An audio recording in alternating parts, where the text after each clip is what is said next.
निर्विघ्नं कुरु मे देव सर्वकार्येषु सर्वदा।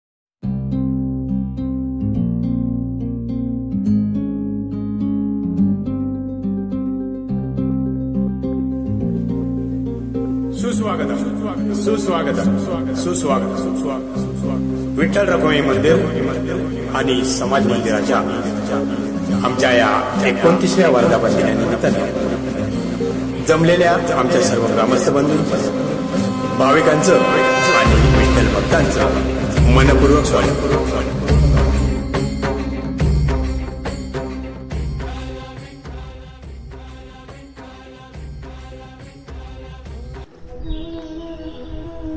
मंडळी, सह्याद्रीच्या कुशीत आणि निसर्गाच्या सानिध्यात वसलेलं आपलं उंबर्डे गाव हे आपलं गाव गगनबावडा घाट माथ्यापासून साधारण 20 ते 25 किलोमीटर अंतरावर असेल। गावापासून काही किलोमीटर अंतर पुढे आल्यावर आपण वळतो ते आपल्या वाडीकडे, म्हणजेच आपल्या कातकरवाडीकडे। सभोवतालची गर्द झाडी, घनदाट जंगल, उंच उंच डोंगर, टेकड्या आणि वाडीच्या अगदी बाजूसून वाहणारी नदी, अशा या निसर्गाच्या सानिध्यात वसलेली आणि जवळजवळ 80 ते 100 घरांची लोकवस्ती असलेली आपली कातकरवाडी। कुसूर फाट्यावरून निघाल्यावर आपण नायदेवाडीतून थोडं पुढे आल्यावर प्रथम भेट होते ती आपल्या माय मराठी शाळेची। आजपर्यंत अनेक मुलांना या शाळेने घडवले आणि आजही मुलांना घडवायचं काम ती मराठी शाळा करते। मंडळी, हल्ली या इंग्रजीच्या फेडामुळं आपल्या मराठी शाळेची गणसंख्या कमी झाली खरी, परंतु कित्येक वर्षापासून ही आपली मराठी शाळा मराठीसाठी पाय रोवून उभी आहे। आणखी थोडं पुढे गेल्यावर दर्शन होतं ते आपल्या सुकनदीचं। शाळा सुटल्यावर नदीवर पोहायला जाणं काय गंमतच होती ना हो। अहो, दगड घेऊन आंबा पाडणं, कैऱ्या पाडणं, करवंद काढणं, चिंचा काढणं, हे सगळं अगदी बालपण आता हरवून गेलंय, तेही मोबाईलच्या या एंट्रीमुळे। अहो, आता सर्वच मुलं तासनतास मोबाईलचा वापर करताना दिसत आहेत। कोणाला कुणाशी खेळायला बोलायला वेळ नाही। मंडळी, हे कुठेतरी थांबायला हवं आणि आपण हे थांबवायला हवं।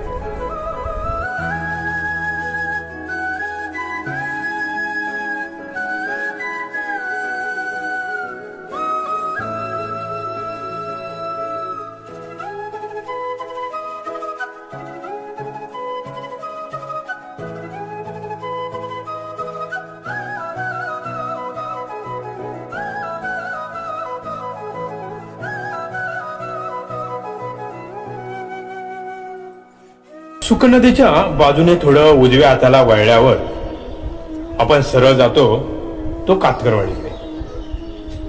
आणि एकदा कातकरवाडीमध्ये प्रवेश केल्यावर सर्वप्रथम आपल्याला दिसतं ते आपल्या विठ्ठल रखुमाईचं मनमोहक आणि सुंदर मंदिर। मंडळी, ही घटना आहे 29 वर्षापूर्वीची। काही ग्रामस्थ एकत्र बसले असताना त्यांच्या मनात आलं, वाडीत एखादं समाज मंदिर असावं, जेणेकरून आपल्या सभा मीटिंग या कोणाच्या घरी न घेता समाज मंदिरात घेता येतील। अहो, काही ग्रामस्थांना असंही वाटलं समाज मंदिरात एखादा देव असावा। आणि शेवटी सर्वांच्या एकमतानं मे 1995 रोजी आपल्या मंदिरातील विठ्ठल रखुमाईच्या मंदिराची प्राणप्रतिष्ठा करण्यात आली. या मंदिर उभारणीसाठी अनेक हात कामाला लागले. काही ग्रामस्थांनी स्वेच्छेने समाधान केलं, तर काही ग्रामस्थ बंधूंनी आपल्या बैलगाड्या मंदिराच्या या कामासाठी वापरून विनामूल्य सहकार्य केलं, तर काहींनी देणगी रूपात आर्थिक सहकार्य केलं. आणि हो, जवळजवळ 1.5 ते 2 महिन्यात विठ्ठल रखुमाईचं हे भव्य मंदिर उभं राहिलं.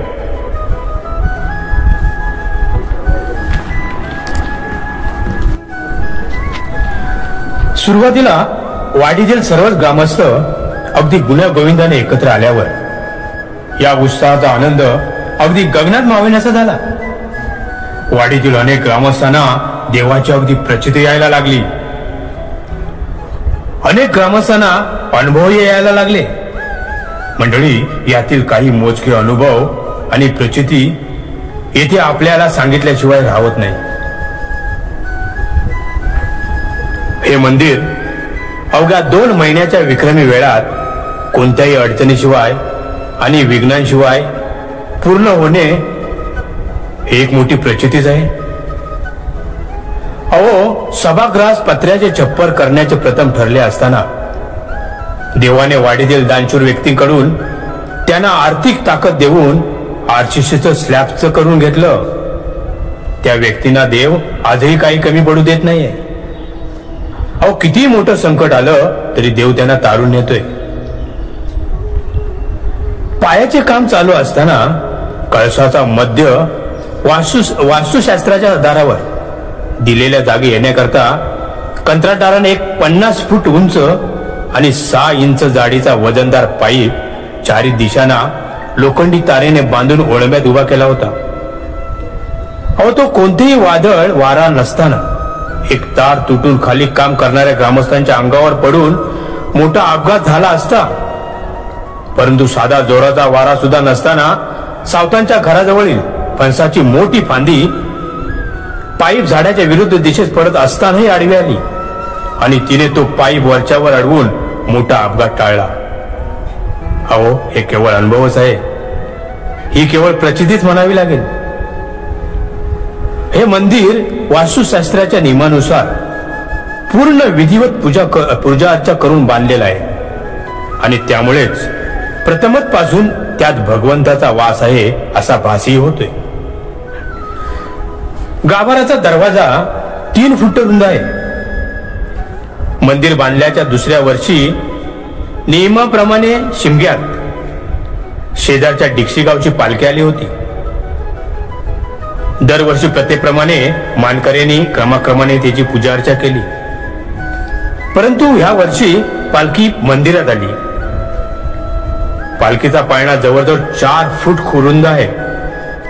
त्यामुळे भोयाने पालखी मंदिराच्या सभागृहात ठेवली. पण ती पालखी सभागृहात न बसता उठली आणि कोणाच्या लक्षात येण्याच्या आत आश्चर्यकारकरित्या गाभाऱ्यात जाऊन बसली. अहो, गाभाऱ्याचा अरुंद दरवाजा आणि त्या दरवाजापेक्षा जास्त रुंद असलेली पालखी गाभाऱ्यात जाऊन बसली आणि त्यानंतरच भोये पण स्थिरावलं. पालखीची यथासंग पूजा अर्चा केल्यावर सहजपणे गाभाऱ्यात आलेली ही पालखी बाहेर काढण्यास फार कष्ट घ्यावे लागले.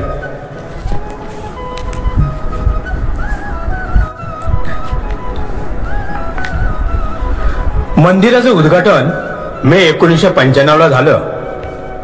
त्यानंतरच्या पहिल्या कार्तिकी एकादशीला वारकरी दिंडी कोकणातून कातकरवाडी मार्गे हेत आणि भोम आदी गावांकडे जाताना दिंडी प्रमुखांनी साधारण 100 ते 150 वारकऱ्यांच्या जेवणाची व्यवस्था करण्यास वाडीतील ग्रामस्थांना कळवलं.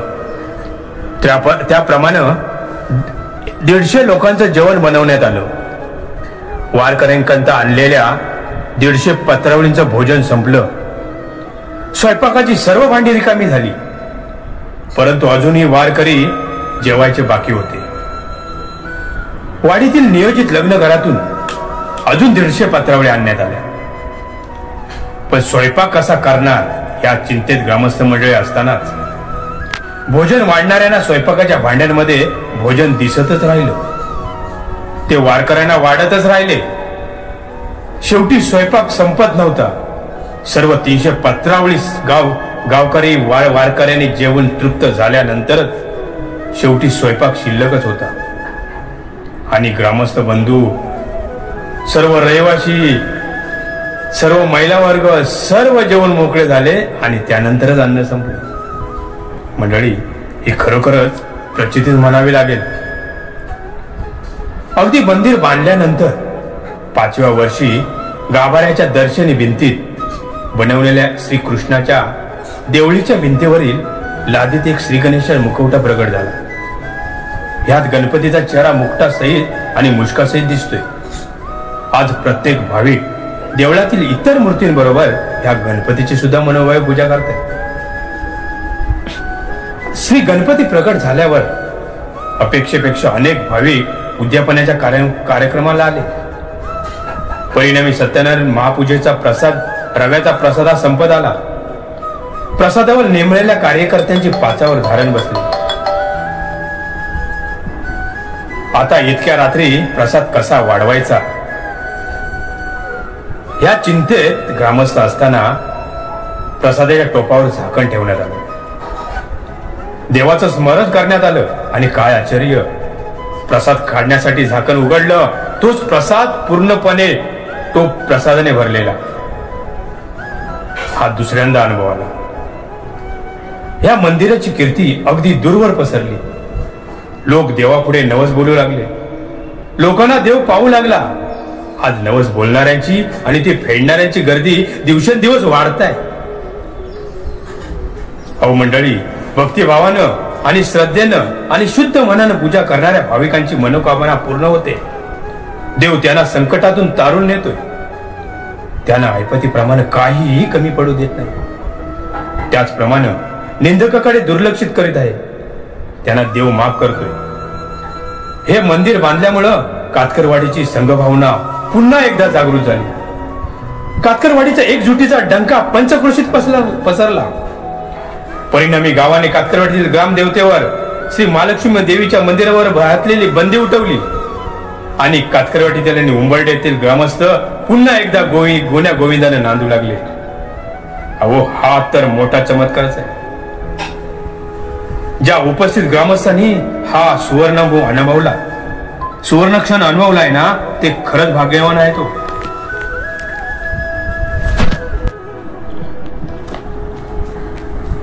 त्यानंतर 5 ते 6 वर्षानंतर या आनंदाला कुठेतरी गालबोट लागलं. वाडीतील काही ग्रामस्थ विठ्ठलाच्या चरणापासून दूर गेले. काही वर्षानंतर मंदिराच्या गाभाऱ्यात आणि हॉलमध्ये पावसाच्या पाण्याची गळती सुरू झाली. यासाठी मंदिराचा जीर्णोद्धार करायचा असं ग्रामस्थांनी ठरवलं. अहो, अनेक हात कामाला लागले. पावती पुस्तकातून, वर्गणीतून, देणगीतून, माई वासनीच्या पाहुणे मंडळीच्या देणगीतून आणि सगळ्यांच्या सहकार्यातून जीर्णोद्धाराची रक्कम उभी राहिली.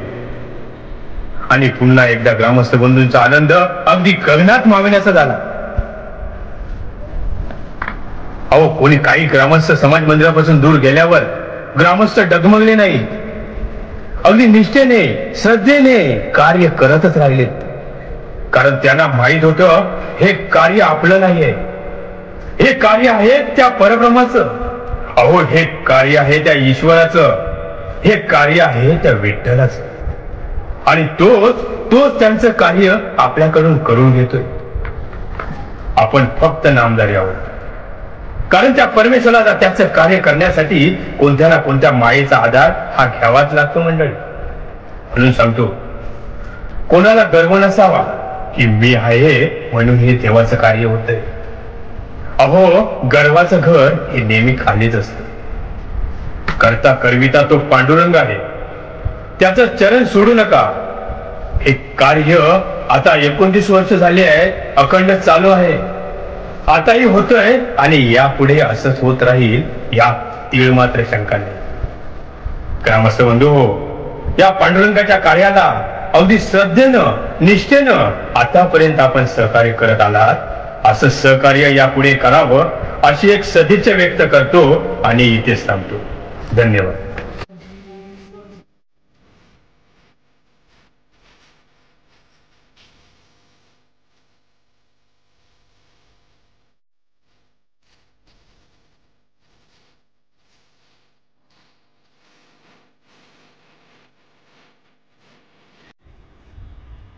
नमस्कार मंडळी, मी प्रकाश रामाणे. कलावंतांच्या निवेदनासाठी मी इथे हजर आहे. कालपासून आपल्या मंडळाचा वर्धापन दिन अत्यंत आनंदाने व उत्साहाने साजरा होत आहे. तुम्ही पाहत असालच किती जल्लोष आहे, किती तरुणाईचा आनंद आहे.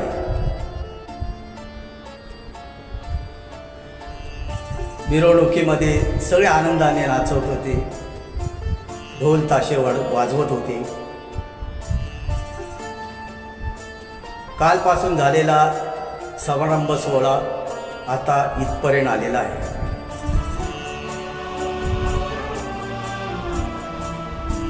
मंडळी, या कार्यक्रमाच्या नियोजनासाठी तरुण वर्गाने व ग्रामस्थ मंडळांनी इतकी अपार मेहनत घेतली आहे की त्याचं श्रेय त्यांनाच, त्याचं मूल्यमापन होऊ शकत नाही. पाहुणे मंडळी आलेली आहेत, त्यांचं आम्ही स्वागत करतो.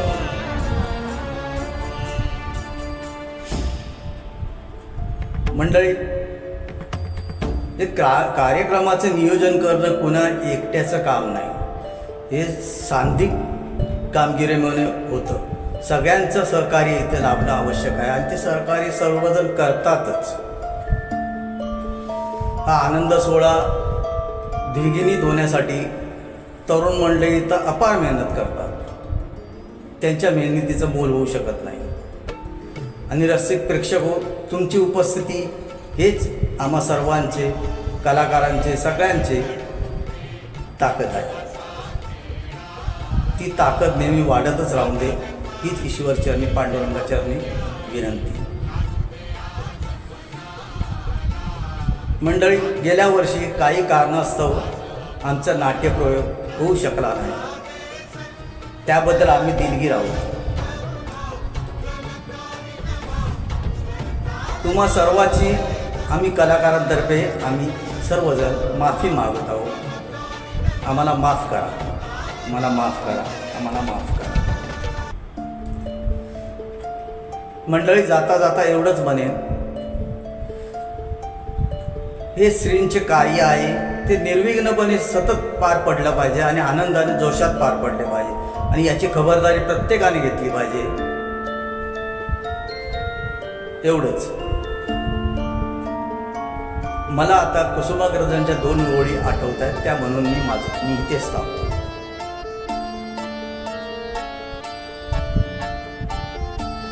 मोडला जरी संसार, मोडला जरी संसार, तरी मोडला नाही कणा. मोडला जरी संसार, तरी मोडला नाही कणा. हे पांडुरंगा, हे रसिक प्रेक्षका, खांद्यावर हात ठेवून फक्त लढ बना, लढ बना, लढ बना. नमस्कार. जय महाराष्ट्र.